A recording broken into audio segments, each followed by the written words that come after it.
Buon lavoro. Thank you very much. So, colleagues, we have now catch the eye procedure. I have on my one speaker on my list. Juan Fernando López Aguilar, you have a floor.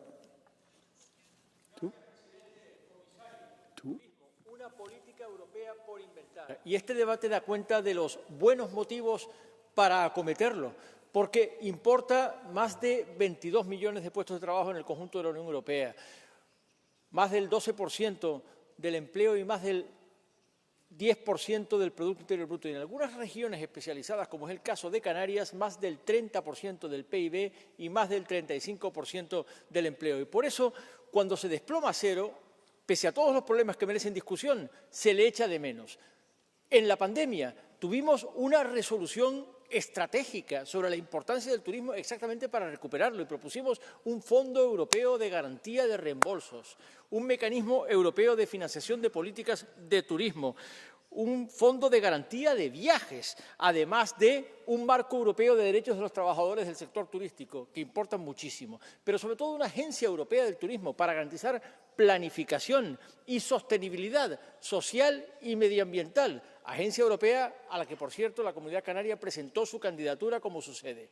Por tanto, tenemos muy buenas razones para movernos hacia adelante, hacia el futuro, y darle al turismo como sector estratégico de la Unión Europea las respuestas europeas que merece. Gracias, presidente. Colleagues, I've been informed that there was no registration, but I will give a floor because it was asked that there could be technical problem. So, Stefan Mussoyu.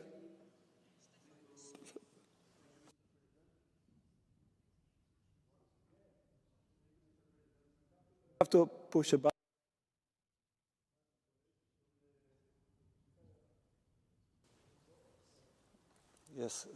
Mulțumesc, domnule președinte, domnule comisar, dragi colegi. În contextul generat de această declarație, ca membru al Comisiei TRAN, dar și ca cetățean pasionat și preocupat de tot ceea ce presupune acest domeniu, vă propun astăzi să acordăm și mai multă atenție și importanță rolului colaborării regionale pentru atingerea acestui deziderat. Cooperarea între țările vecine pentru promovarea comună a destinațiilor din anumite regiuni poate fi fructificată și mai bine. Ține de noi toți să facem uz de toate instrumentele pe care le presupune turismul transfrontalier. Putem exploata gama rutelor tematice europene, culturale, cuprinse în patrimoniul UNESCO, culinare sau viticole. Aceste tipuri de trasee se dovedesc din ce în ce mai atractive pentru turiștii interni și internaționali. De asemenea, conectarea lor printr-o rețea unitară de drumuri ar facilita și transporturile curente, dar și turismul. În România, guvernarea actuală social-democrată, prin intermediul Ministerului Transportului, a accelerat exponențial construcția de autostrăzi și Bulgaria continuă investițiile, la fel și țările vecine aflate în etapa de preaderare. Așadar, premizele creșterii turismului devin din ce în ce mai favorabile, inclusiv pentru unele zonele mai puțin accesibile. Domnule comisar, aveți un plan ambițios în privința turismului și transportului european. Thank you very much. So we are closing catch the eye procedure, colleagues, and now I would like to ask to take a floor for the Commission, Commissioner Tzitzikostas. Commissioner, the floor is yours.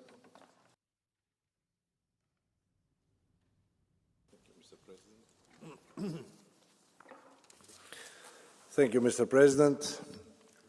Honourable members, ladies and gentlemen, first of all, thank you for your comments. Thank you for your insights. I've heard you, and indeed your expectations will motivate me going forward these years. Now is a good time to reflect on the collective responsibility that lies ahead of us. Tourism is not just an economic activity. It is a bridge between cultures, a driver of innovation, and the cornerstone of our shared European identity. I agree with you that central to achieving our vision is the effective use of data and indicators. This is how we will measure and guide sustainable tourism development through the Common Data Space for Tourism and the EU Tourism Dashboard. By revising the Tourism Statistics Regulation, we will give stakeholders access to reliable and comprehensive data, because without data, they cannot take decisions, the right decisions.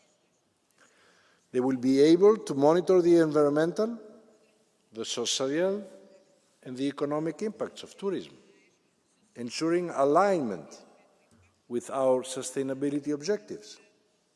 This has to be done without adding extra administrative burden, of course, to the main actors, to the small and medium enterprises.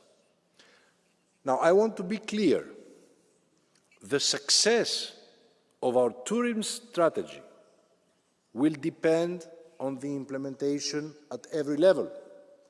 European institutions, regional and local authorities, businesses, civil society in Europe and beyond must work together. This and only this will ensure the benefits of tourism reach Europe's diverse landscapes. We must also remain steadfast in addressing immediate challenges, like the ones you mentioned earlier during this debate. Combating the impacts of climate change, pollution, and biodiversity loss, supporting sustainable and innovative practices, and investing more and more in green mobility, empowering small, medium enterprises to adapt to the digital transformation and fostering entrepreneurship within the sector, improving inclusivity, accessibility, and equity to ensure that tourism benefits are shared by all and contribute to reducing inequalities all across Europe.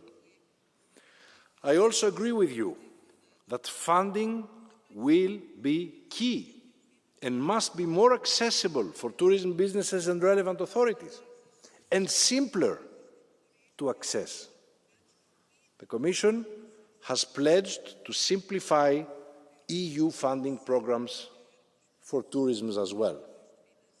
We must also make sure that tourist operators, local regional authorities and SMEs will know about these opportunities. So we will need to upgrade the level of information to them. Local regional authorities will need to make the most out of the cohesion funds that are allocated to them, along with other financial means. This will make the difference when it comes to delivering on the ground. But it's not all about money, dear members of Parliament. Education and training will equip the next generation to lead in sustainable tourism and responsible travel. And I fully support what was heard earlier. Structured debate with civil society and local communities representatives, including the share of the best practices, can also help. Now, I want to underline that a sustainable transport sector will be a friend of tourism. I am committed to ensuring that the missing sections of the Trans-European Transport Network are indeed in place by the agreed deadlines, putting forward a plan for an ambitious Europe high-speed rail network to pursuing a sustainable transport investment plan by 2025, and at the same time addressing critical areas such as electrification, sustainable fuels, and of course, infrastructure development, without which we will never be able to reach our goals. But also it includes infrastructure for cycling tourism, a growing sector with significant economic and environmental benefits. The European Cycling Declaration, which I know how much this House has worked for, making us the first continent to have a cycling declaration, calls for investment in infrastructure, in safety, and in urban mobility integration. Cycling can indeed be a key player in our tourism strategy, connecting destinations, boosting local economies, and promoting greener travel all across Europe. Dear members of the European Parliament, let me be crystal clear. My approach to tourism and transport will be to prioritize people. Fair wages, better working conditions, occupational health and safety, and reskilling programs are the route to an inclusive and motivated workforce. And I cannot emphasize enough the importance of that workforce of European leadership in tourism. So together, we can elevate Destination Europe to new heights, a destination that not only welcomes the world, but leads it by example in sustainability, inclusivity, and innovation. So I might be the first commissioner explicitly for tourism, but I can assure you that we will work hard these 5 years, and we will work together to bring the results that you, that I want to see for tourism for Europe. Thank you very much. Thank you very much, Commissioner. Debate on this point in agenda is closed. Next point in agenda should be explanation of votes, but colleagues, the good thing that looks like all votes are explained this year, and there is nobody who wanted to say anything on this point in agenda. Tā kā, dārgie kolēģi, mums ir, gribu atgādināt, ka nākamā sēde sāksies rītdien, proti trešdien, 2024. gada 18. decembrī, 8:30. Darba kārtība ir publicēta un ir pieejama Eiropas parlamenta tīmekļa vietnē. Šīs sēdes protokols tika iesniegts parlamentam apstiprināšanai rītdien pēc balsošanas. Sēde ir slēgta.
El señor presidente.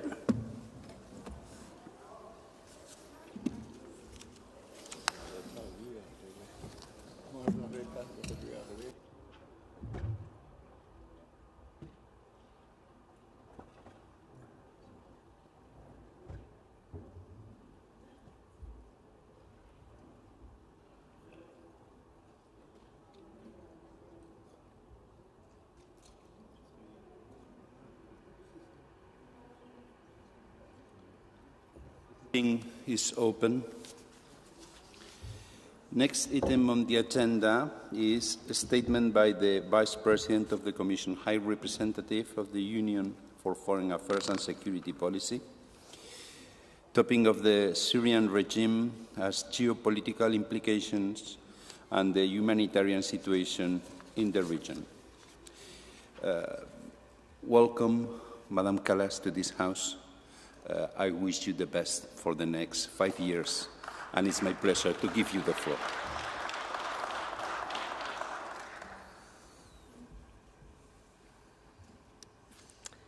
Dear President, honourable members, it's really a pleasure to be here, to see the plenary from this side.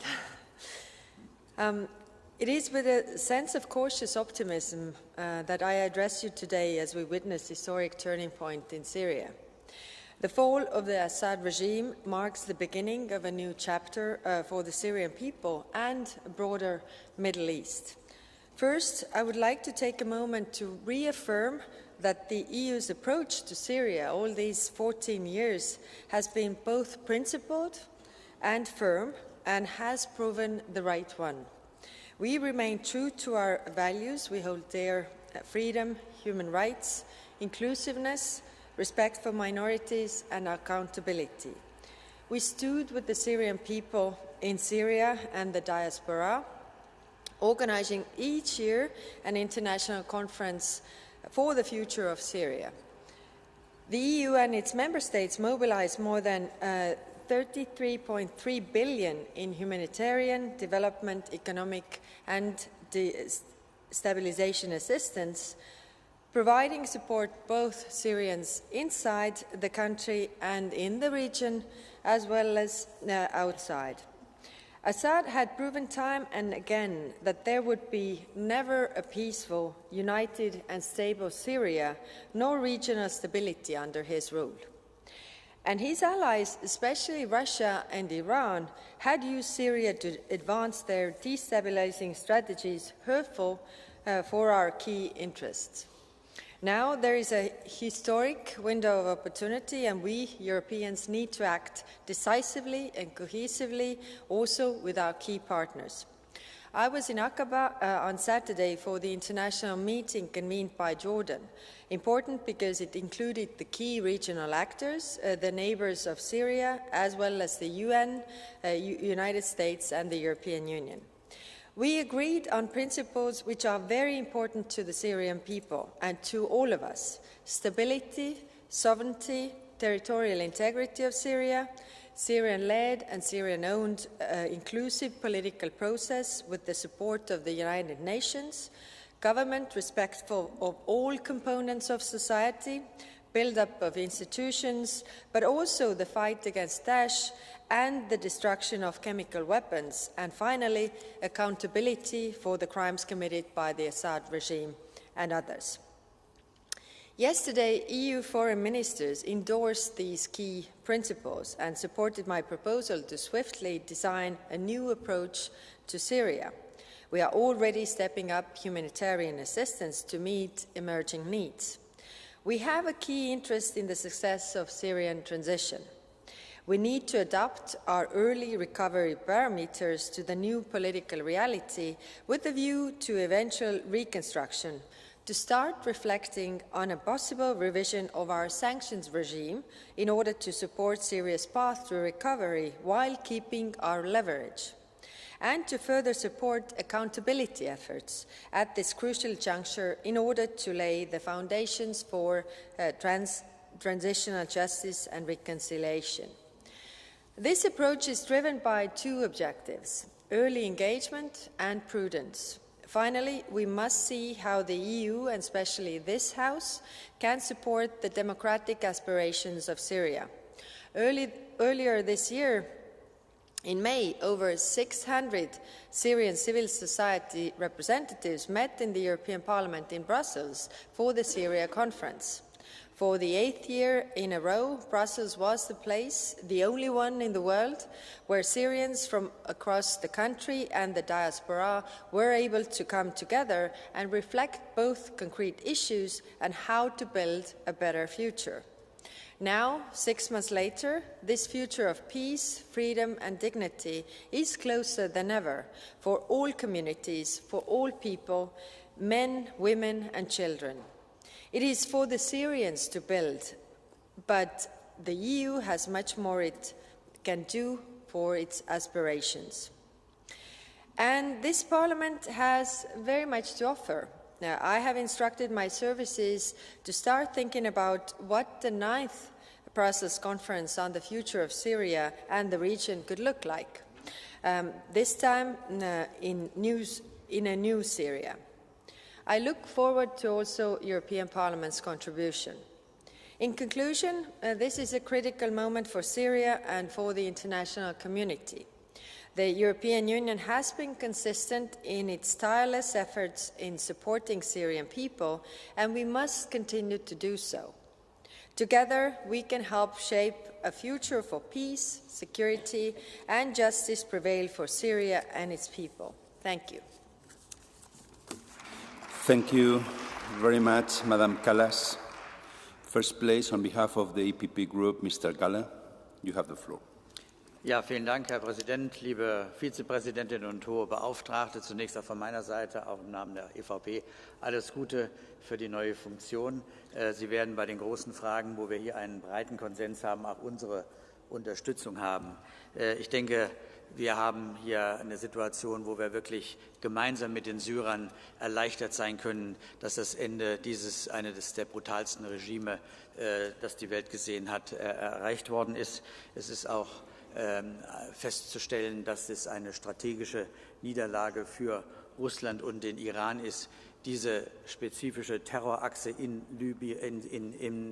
Syrien, wo wir gesehen haben, dass die russische Luftwaffe in den vergangenen Jahren dort die Städte zusammengebombt hat, so als Auftakt und Test für das, was später in der Ukraine gefolgt ist. Ich stimme Ihnen zu, was Sie als Aufgaben jetzt dargestellt haben. Es ist auch gut, dass heute zum Beispiel die Kommissionspräsidentin in Ankara ist, um mit einem der Major Player in der Region, mit der Türkei, zu vereinbaren, wie es jetzt in der Zusammenarbeit weitergehen soll.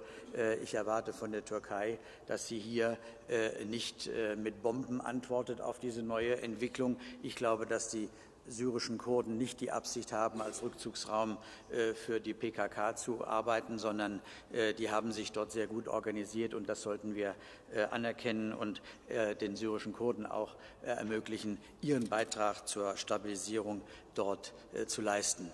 Ja, es ist die Zeit schon vorbei, es gäbe noch viel mehr zu sagen. Vielen Dank. Thank you very much, Mr. Galler. On behalf of the Socialists and the Democrats, Mr. Maniatis. Αγαπητοί συνάδελφοι, την περασμένη εβδομάδα η ξαφνική πτώση του Άσαντ, ενός δικτάτορα που αιματοκύλησε τη Συρία, ξάφνιασε τους πάντες και γέμισε ελπίδα τους Σύρους πολίτες. Σε λιγότερο από 2 εβδομάδες, η Χαγιάτ Ταχρήρ και ο ηγέτης της Αλ Γκολάνι βρέθηκαν να ελέγχουν τη Δαμασκό και την πλειοψηφία της χώρας. Όμως κανείς αυτή τη στιγμή δεν μπορεί να είναι σίγουρος ότι η αλλαγή αυτού του καθεστώτος θα οδηγήσει πράγματι σε μια δημοκρατική, συμπεριληπτική και ανοιχτή Συρία και όχι στην αντικατάσταση ενός αιμοσταγούς καθεστώτος με ένα καινούριο. Το τζιχαντιστικό παρελθόν της Χαγιάτ Ταχρήρ και οι προηγούμενες σχέσεις της με την Αλ-Κάιντα και το Ισλαμικό κράτος που οδήγησαν στην καταχώρησή τους στη λίστα των τρομοκρατικών οργανώσεων δεν αφήνουν κανένα περιθώριο εφησυχασμού. Ήδη τα πρώτα δείγματα είναι πολύ ανησυχητικά, με την νέα μεταβατική κυβέρνηση να απέχει πολύ από το να είναι συμπεριληπτική. Δεν πρέπει να αφήσουμε τη Συρία να μετεξελιχθεί σε ένα δεύτερο Αφγανιστάν στα παράλια της Μεσογείου. Ούτε να επιτρέψουμε την επανεμφάνιση του Ισλαμικού κράτους.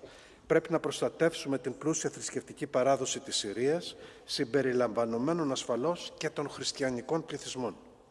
Επίσης, πρέπει να διασφαλίσουμε ότι όλες οι εθνικές μειονότητες, όπως οι Κούρδοι, θα συμμετέχουν ισότιμα στην προετοιμασία της επόμενης μέρας. Οι επιθέσεις του Εθνικού Συριακού Στρατού που στηρίζεται από την Τουρκία κατά των Κούρδων της Συρίας, που συνέβαλαν αποφασιστικά στην καταπολέμηση του Ισλαμικού κράτους, είναι απαράδεκτες και πρέπει να σταματήσουν άμεσα. Είναι ορατός ο κίνδυνος οι εμφύλιες διαμάχες να ξαναξεκινήσουν με απρόβλεπτες συνέπειες. Ο πολυετής εμφύλιος έχει αφήσει μια καταστραμμένη χώρα. Η Ευρωπαϊκή Ένωση όχι μόνο έχει συμφέρον, αλλά και καθήκον να είναι ουσιαστικά παρούσα στην περιοχή, να διαμορφώσει τις εξελίξεις και να συμμετάσχει στους σχεδιασμούς για την υλοποίηση της επόμενης μέρας. Η Ανατολική Μεσόγειος είναι η γειτονιά μας, είναι το σπίτι μας και δεν μπορούμε να το αφήσουμε σε άλλες δυνάμεις. Σας ευχαριστώ πολύ. Thank you very much, dear colleague. On behalf of the Patriots for Europe, Mr. Bardella. Merci, Monsieur le Président. Un dictateur sanguinaire est tombé, les héritiers de Daesh et d'Al-Qaïda l'ont emporté. Si la chute de la dynastie Assad ouvre un nouveau chapitre de l'histoire du pays, la Syrie d'Al-Joulani risque d'être aussi sombre.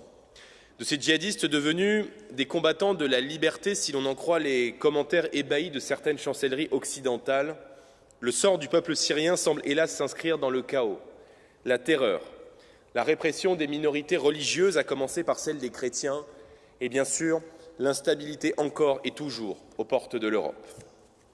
L'islamisme, si tant est qu'il faille le rappeler dans cet hémicycle, est un monstre qui n'a de cesse de prospérer en Afrique, au Moyen-Orient, en Europe, où de la Seine-Saint-Denis à Molenbeek, en passant par Rotterdam, il installe chaque jour davantage ses réseaux, ses militants et ses relais. L'Europe, coupable d'aveuglement et de naïveté face aux assauts islamistes des dernières décennies, ne peut rester un spectateur passif d'un conflit aux conséquences directes sur son destin. Si un régime islamiste parvenait durablement au pouvoir en Syrie, une nouvelle crise migratoire pourrait surgir, et avec elle le risque d'attentats sur le sol européen n'en serait que décuplé.